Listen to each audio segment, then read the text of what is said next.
Matius 13 ayat 18 sampai 23. Karena itu, dengarlah arti perumpamaan penabur itu. Kepada setiap orang yang mendengar firman tentang kerajaan surga, tetapi tidak mengertinya, datanglah si jahat dan merampas yang ditaburkan dalam hati orang itu. Itulah benih yang ditaburkan di pinggir jalan.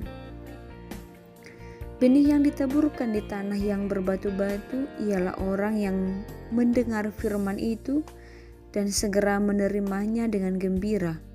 Tetapi ia tidak berakar dan tahan sebentar saja. Apabila datang penindasan atau penganiayaan karena firman itu, orang itu pun segera murtad.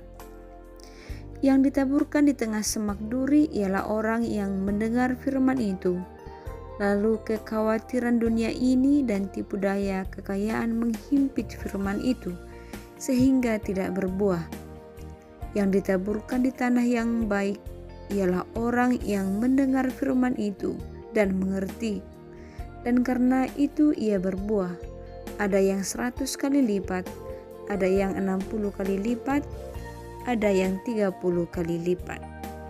Demikianlah sabda Tuhan. Saudara-saudara yang terkasih, tadi kita sudah mendengarkan tentang Injil Matius 13 ayat 18 sampai 23. Kita dapat memahaminya karena sesungguhnya orang beriman adalah pendengar sabda yang baik. Karena sabda Allah adalah sumber pengetahuan, perumpamaan penabur dan benih menuntun kita untuk memahami maksud Tuhan atas sabdanya. Tuhan senantiasa mengharapkan umatnya menyiapkan hati, memiliki keterbukaan hati untuk mentaati firman-Nya. Adik-adik yang terkasih, lalu apa yang dikatakan firman tadi kepada kita? Pada saat ini, di masa virus corona ini, kita belajar dari rumah. Lalu, Bapak, Ibu guru, suster memberikan pelajaran secara online dari WA ataupun menerangkan lewat Zoom atau Google Meet. Artinya, Bapak, Ibu guru dan suster sedang menabur benih yang baik. Ingat tadi dalam perumpamaan yang sudah kita dengarkan tadi, ada yang jatuh di pinggir jalan. Datanglah si jahat dan merampas yang ditaburkan dalam hati orang itu.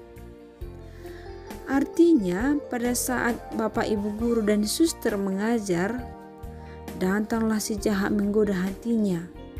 Contohnya, main game lah dulu. Maka tidak lagi mendengarkan gurunya saat menerangkan, padahal waktunya hanya sedikit. Lalu yang kedua, benih yang ditaburkan di tanah yang berbatu-batu. Orang yang mendengar firman itu segera menerimanya dengan gembira, tetapi tidak berakar dan tahan hanya sebentar saja.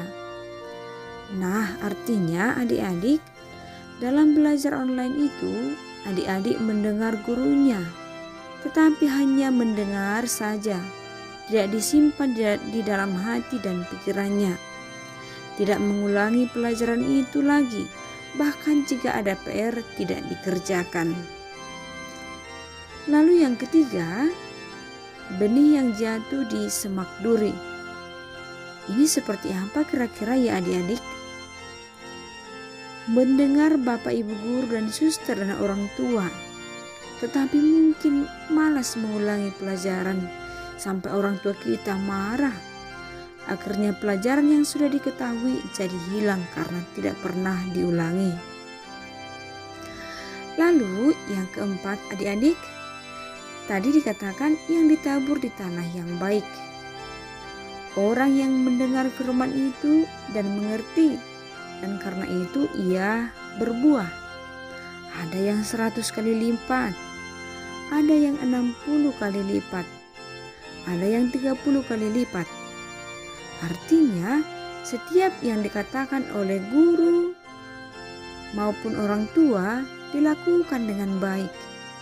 Tidak main game, rajin mengulangi pelajaran dan mengerjakan PR. Mau jika disuruh orang tua, dan banyak lagi kebaikan yang bisa dilakukan. Nah, adik-adik, kira-kira kita semua benih yang jatuh di mana ya? Kita diharapkan benih yang jatuh di tanah yang baik. Tetapi jika kita mampu berbuat baik, maka adik-adik, yang jatuh di tanah yang baik adalah bahwasanya yang siap sedia mendengarkan dan melaksanakan firman Tuhan yang berbuah dalam sikap hidup kita, seperti jujur, saling mengampuni, saling menerima perbedaan, saling berbagi, mentaati orang tua, dan juga mampu selalu memberikan yang terbaik. Maka hendaklah kita menjadi seperti benih yang jatuh di tanah yang baik. Amin. Marilah kita berdoa. Tuhan, bukalah hati kami untuk dapat mendengarkan sabda-Mu dan menjadikannya pedoman hidup serta jalan menuju hidup sejati, yaitu bersatu dengan Dikau. Demi Kristus Tuhan dan pengantara kami. Amin. Dalam nama Bapa dan Putra dan Roh Kudus. Amin.